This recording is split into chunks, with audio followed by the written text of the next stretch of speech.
Bienvenidos al canal Sacerdote Católico. Vamos hoy a retomar estas sesiones que hemos hecho un parón porque por imposibilidad de poder grabar en ningún sitio. Al final, en la vida del sacerdote es complicado. Han sido un par de semanitas duras. Bueno, duras no, muy bonitas, pero muy intensas. Y ahora recuperamos otra vez estas sesiones, ¿verdad? Hoy vamos a tener un ratito de oración preparando la homilía de este domingo que viene, el 25 de febrero. Pues vamos a empezar poniéndonos en presencia de Dios, en el nombre del Padre, del Hijo y del Espíritu Santo. Amén. Dios te salve María, llena eres de gracia, el Señor es contigo, bendita tú eres entre todas las mujeres, y bendito es el fruto de tu vientre, Jesús. Santa María, Madre de Dios, ruega por nosotros pecadores, ahora y en la hora de nuestra muerte. Amén. Pues vamos primero a leer las lecturas. Ya sabéis que en Cuaresma las tres lecturas y el Salmo van enlazados, ¿verdad? Y hay que darles esa unidad a la hora de predicar. Lectura del libro del Génesis. En aquellos días Dios puso a prueba a Abraham y le dijo: Abraham. Él respondió: aquí estoy. Dios dijo: toma a tu hijo toma a tu hijo único, al que amas, a Isaac, y vete a la tierra de Moria y ofrécemelo ahí en holocausto en uno de los montes que yo te indicaré. Cuando llegaron al sitio que le había dicho Dios, Abraham levantó allí el altar y apiló la leña. Entonces Abraham alargó la mano y tomó el cuchillo para degollar a su hijo. Pero el ángel del Señor le gritó desde el cielo: Abraham, Abraham. Él contestó: aquí estoy. El ángel le ordenó: no alargues la mano contra el muchacho ni le hagas nada. Ahora he comprobado que temes a Dios, porque no te has reservado a tu hijo, a tu único hijo. Abraham levantó los ojos y vio un carnero enredado por los cuernos en la maleza. Se acercó, tomó el carnero y lo ofreció en holocausto en lugar de su hijo. El ángel del Señor llamó a Abraham por segunda vez desde el cielo y le dijo: juro por mí mismo, oráculo del Señor, por haber hecho esto, por no haberte reservado a tu hijo, tu único hijo, te colmaré de bendiciones y multiplicaré a tus descendientes como las estrellas del cielo y como la arena de la playa. Tus descendientes conquistarán las puertas de sus enemigos. Todas las naciones de la tierra se bendecirán con tu descendencia, porque has escuchado mi voz. Y el Salmo dice: caminaré en presencia del Señor en el país de los vivos. Tenía fe aun cuando dije: qué desgraciado soy. Mucho le cuesta al Señor la muerte de sus fieles. Caminaré en presencia del Señor en el país de los vivos. Señor, yo soy tu siervo tuyo, hijo de tu esclava. Rompiste mis cadenas. Te ofreceré un sacrificio de alabanza, invocando el nombre del Señor. Caminaré en presencia del Señor en el país de los vivos. Cumpliré al Señor mis votos en presencia de todo el pueblo, en el atrio de la casa del Señor, en medio de ti, Jerusalén. Caminaré en presencia del Señor en el país de los vivos. Lectura de la carta del apóstol San Pablo a los romanos. Hermanos, si Dios está con nosotros, ¿quién estará contra nosotros? El que no se reservó a su propio Hijo, sino que lo entregó por todos nosotros, ¿cómo no nos dará todo con él? ¿Quién acusará a los elegidos de Dios? Dios el que justifica.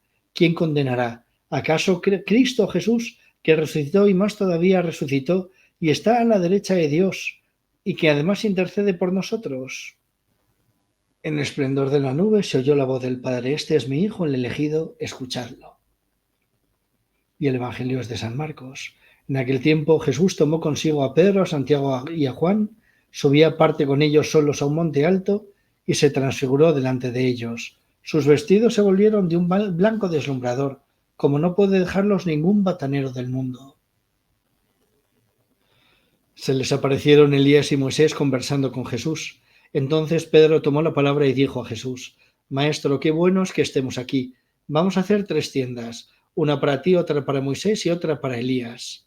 No sabía qué decir, pues estaban asustados. Se formó una nube que los cubrió y salió una voz de la nube: este es mi Hijo el amado, escuchadlo. De pronto, al mirar alrededor, no vieron a nadie más que a Jesús, solo con ellos. Cuando bajaban del monte les ordenó que no contasen a nadie lo que habían visto, hasta que el Hijo del Hombre resucitara de entre los muertos. Esto se les quedó grabado y discutían qué quería decir aquello de resucitar de entre los muertos. Pues despacito vamos a ir, lo primero de todo, analizando el Evangelio y luego ya lo relacionaremos con las demás lecturas y prepararemos la homilía. Lo volvemos a leer. En aquel tiempo, Jesús tomó consigo a Pedro, a Santiago y a Juan. Subía aparte con ellos solos a un monte alto y se transfiguró delante de ellos. Sus vestidos se volvieron de un blanco deslumbrador, como no puede dejarlos ningún batanero del mundo. O sea, la composición del lugar. Imaginaos por un momento un monte muy alto y Jesús deja a todos los apóstoles y se coge solo a sus íntimos, a Pedro, a Santiago y a Juan, y sube con ellos hasta el monte. Y se transfigura. De hecho, el mismo texto dice transfigurar, o sea, que cambia de figura.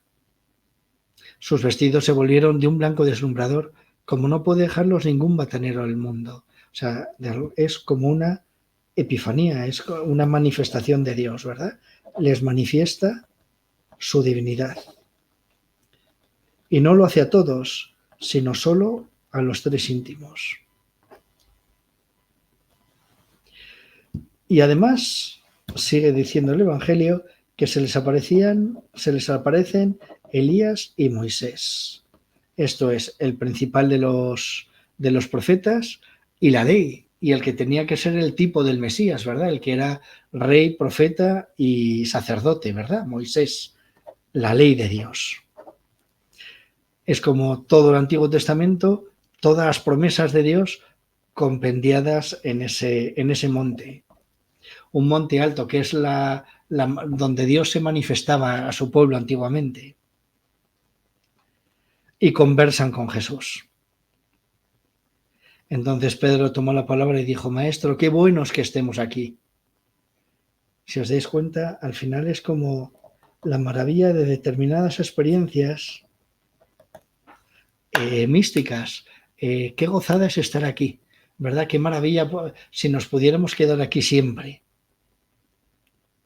Vamos a hacer 3 tiendas. Uno quiere estar ahí siempre.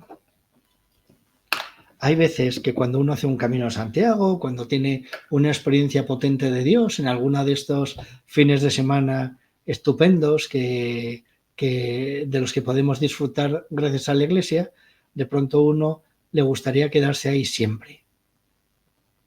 De hecho, yo cuando empecé a vivir con Dios y empecé a tener experiencias con el Señor, y yo lo que quería era que toda mi vida fuese una convivencia.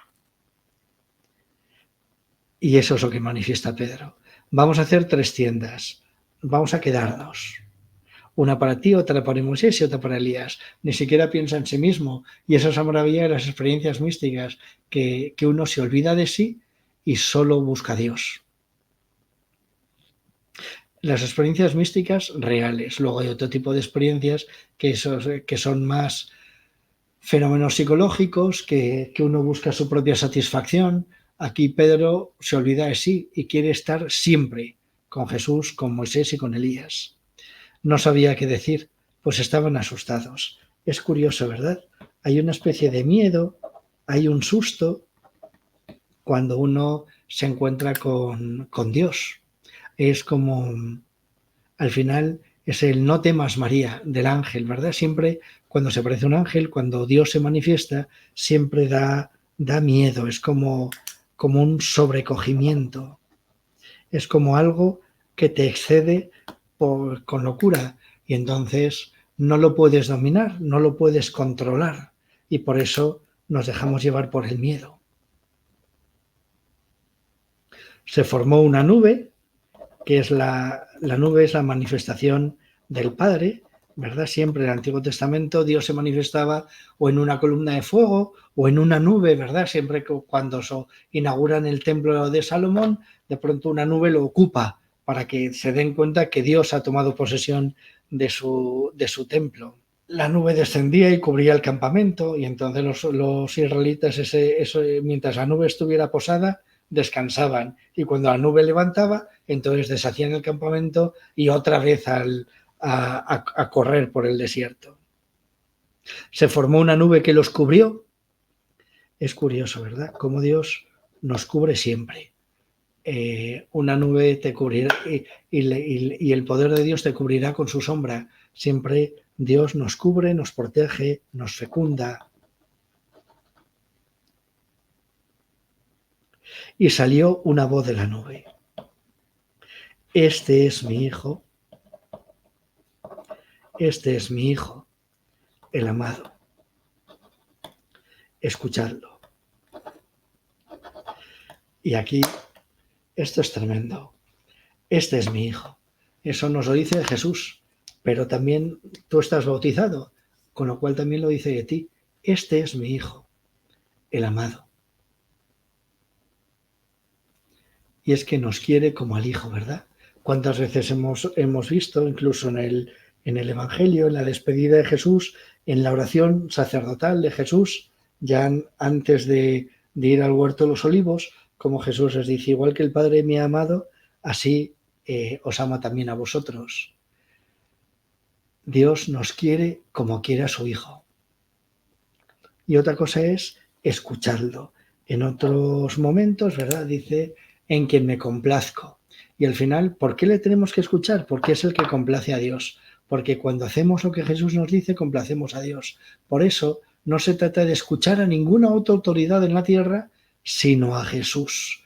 Y si escuchamos a alguna autoridad en la tierra, es porque nos remite a Jesús. De pronto, al mirar alrededor, no vieron a nadie más que a Jesús solo con ellos. Jesús solo con ellos.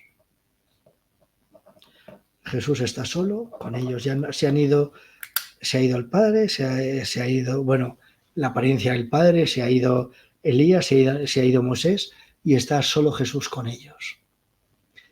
Es tremendo. A veces, cuando la experiencia ha terminado, Dios sigue contigo, aunque no lo experimentes. Por eso lo importante no es esas experiencias, es lo que vas a hacer a partir de ahora. Jesús se ha quedado contigo. ¿Qué vas a hacer ahora? Cuando bajaban del monte, les ordenó que no contasen a nadie lo que habían visto hasta que el Hijo del Hombre resucitara entre los muertos. ¿Por qué le interesaba a Jesús tanto que no hablaran de esto? Porque no lo iban a entender. Porque solo para poder entender esta glorificación de Jesús, solo se puede entender bien después de haber vivido la cruz. Si no, parece que fijaos, vivimos a veces un cristianismo como de glorias humanas. A veces a alguna gente le encantaría que la Iglesia triunfara por un convencimiento de las naciones. Mirad, ya no va a haber ninguna época de una conversión completa de las naciones. El triunfo de la Iglesia va a llegar con la parusía, no antes, con la plena manifestación del Hijo de Dios. Mientras tanto, ya llegamos al tiempo de la humildad, de la sencillez, de ser 4 gatos. Y realmente no podían contar esto hasta que el Hijo del Hombre resucitara, hasta después de haber vivido la cruz, hasta después de haberle visto muerto. Y entonces, ¿por qué Jesús se les aparece? Precisamente para preparar ese momento. ¿Cómo iban a ser capaces de soportar la cruz? ¿Cómo iban a ser capaces de perseverar ante la experiencia de la cruz si no veían esto? Si no se daban cuenta que Jesús realmente era Dios, que es el que va a triunfar, ¿verdad? Esto se les quedó grabado y discutían qué quería decir aquello resucitar de entre los muertos. No se podían imaginar que Jesús tuviera que morir. Era el Mesías era inmortal en la mentalidad judía. No podía fracasar. Y ahora la pregunta es, ¿la cruz de Jesús es un fracaso? ¿O es la puerta necesaria para la resurrección? ¿Podemos resucitar sin cruz? Y de alguna forma nos damos cuenta que si queremos resucitar con Cristo, que si queremos triunfar con Cristo, tendremos que pasar por la cruz.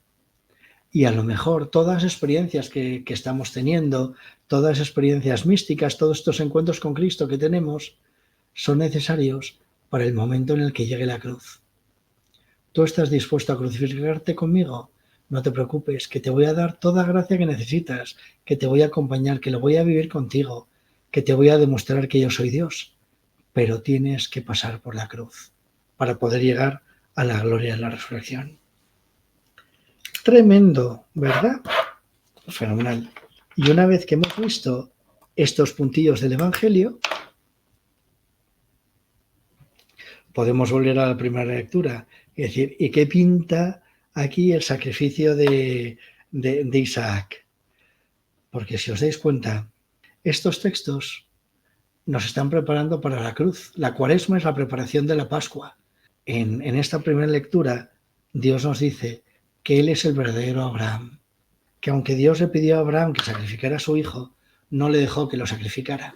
Hay un chiste muy bueno que Dios está haciendo ha subido al cielo un santo en una visión, ¿verdad? Le deja a un santo ver el cielo y entonces se lo está enseñando, le está enseñando las distintas salas, los distintos departamentos del cielo y el santo dice, bueno, señor, ¿y estos cojines que tienes por aquí dispersados? Es que como tengo tantas cosas que atender todas a la vez, a veces se me olvida algo y por eso pongo un cojín para acordarme.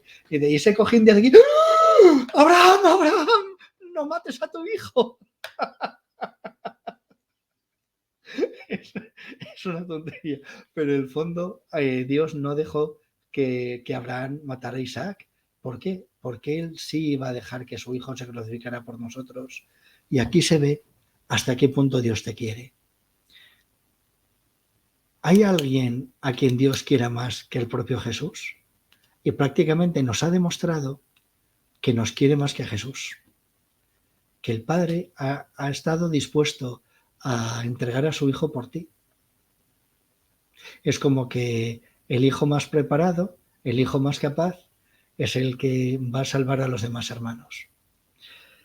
Y aunque a Dios le parte el corazón, lo hace para que nos demos cuenta de hasta qué punto nos quiere.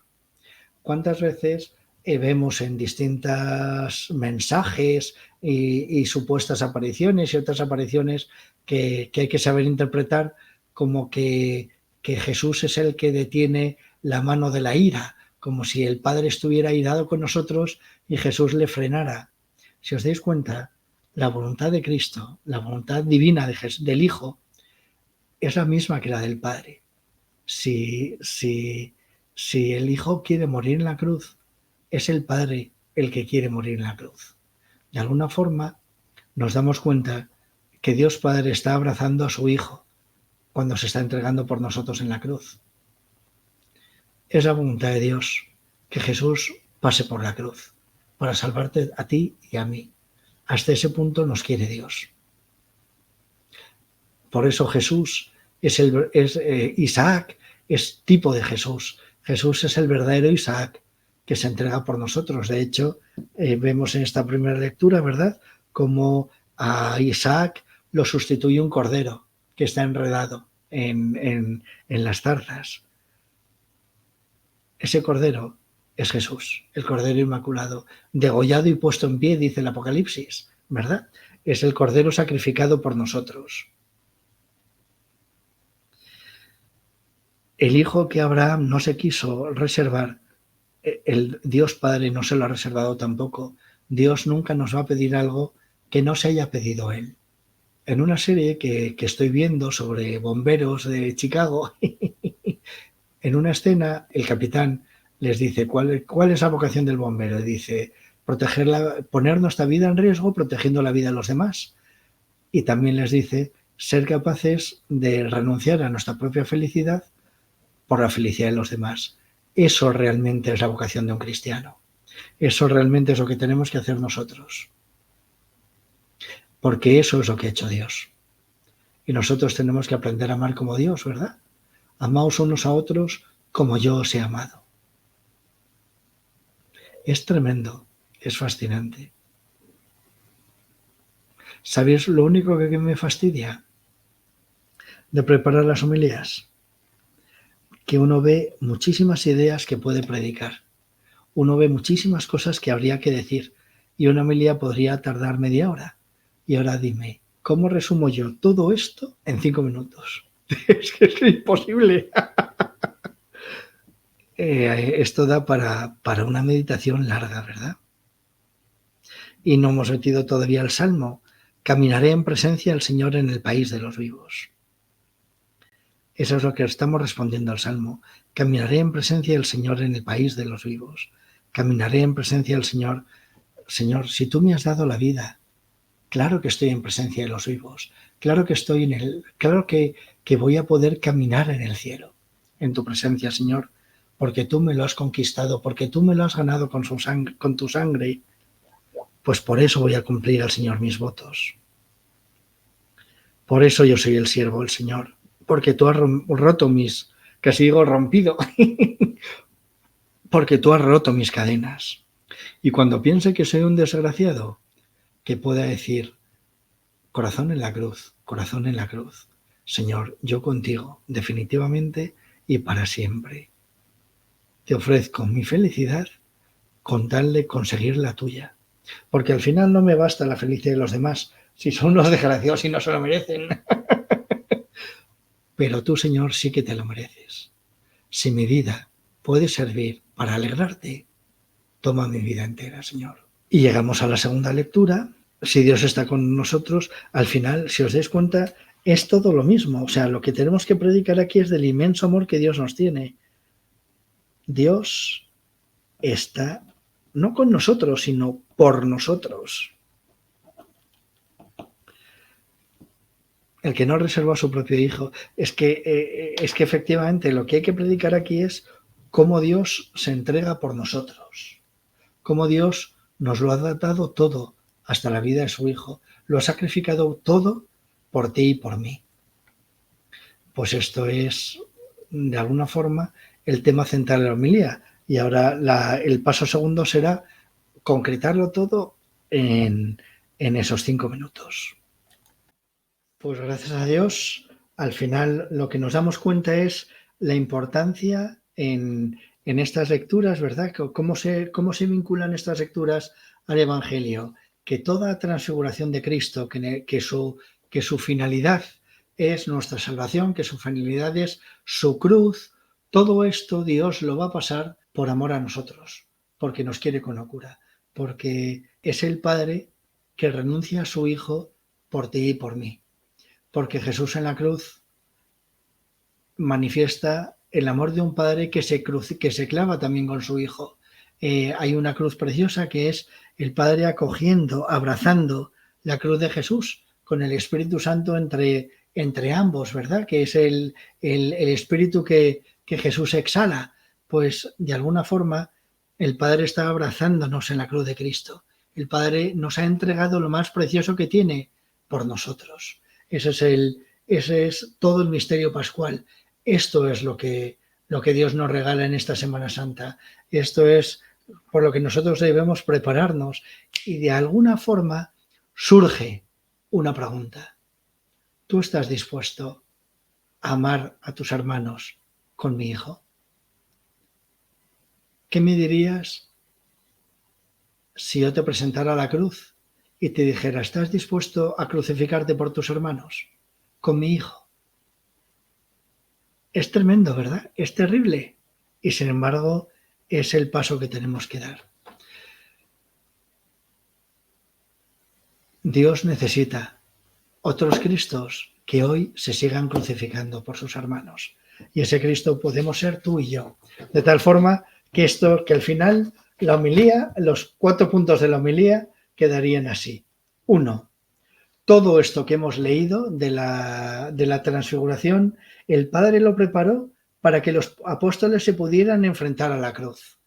Es imposible que los apóstoles pudieran enfrentarse a la cruz de Cristo sin haber tenido esta experiencia única de la divinidad de Jesús, de la transfiguración de Jesús como Dios, ¿verdad? Segundo, si queremos perseverar, todos necesitamos un Tabor. Necesitamos una experiencia personal y clara de que Jesús realmente es Dios. Y aquí, efectivamente, hay muchas experiencias. Unos dirán FTA, Emaús, cursillos de cristiandad, del Opus Dei, el camino neocatecumenal.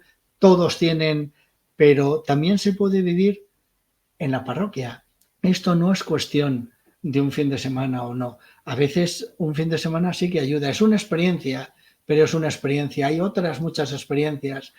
Y lo que sí que hace falta es que tú te enfrentes personalmente con Jesús, que tú le dejes a Jesús mostrarle hasta qué punto te quiere. Eso, todas esas experiencias ayudan, pero evidentemente también se puede vivir a lo mejor con un proceso más largo en una parroquia, en cualquier institución de la Iglesia, al final en una comunidad cristiana que se te esté mostrando Dios a través de los hermanos. Todos necesitamos una experiencia similar. Pero no podemos quedarnos solo en esa experiencia. No basta haber hecho un cursillo de cristiandad, no basta haber ido a un retiro de Emaús o de FTA. Hay que volver a bajar a la vida concreta. Y en la vida concreta, enfrentarte a la cruz. Esto es lo que les faltaba a los apóstoles. Me quiero quedar en las tiendas, hagamos 3 tiendas. No quiero volver a mi vida cotidiana. No. Es en tu vida cotidiana, en tu vida cristiana, en tu día a día, donde te tienes que enfrentar realmente y mostrarle a Dios tu fidelidad y mostrarle que ha servido de algo. Toda esta experiencia la tenemos que vivir, la tenemos que vivir en la cruz, en la entrega cotidiana. Por encima de los sentimientos y las experiencias, tenemos que cultivar también esta certeza absoluta de que Jesús se queda solo con nosotros, que Jesús se queda cuando ha desaparecido toda experiencia, cuando ha desaparecido toda emotividad, cuando ha desaparecido todo fenómeno extraordinario, tienes que tener la certeza absoluta de que Jesús se queda solo contigo. Ya no están Elías y Moisés, pero sigue estando Jesús contigo. Y Jesús baja al mundo, y Jesús baja de la montaña, y baja para colgarse en una cruz por ti y por mí. Cuarto punto. Que los misterios que vamos a contemplar en la Semana Santa, y aquí es donde entroncamos con las otras lecturas, son la plena manifestación del amor de Dios. Todo esto Dios lo ha hecho porque te quiere. Todo esto te ha entregado a su Hijo. ¿Cómo te podía manifestar de otra forma mayor su inmenso amor por ti? Entregando a su Hijo en la cruz, para que tú puedas vivir la vida eterna. Jesús ha pagado el precio de nuestro rescate. Jesús ha pagado toda justicia. Toda la injusticia que yo he cometido, Jesús con la cruz la ha reparado. Para que no me sea imputable. Para que pueda ir al cielo. Y de alguna forma,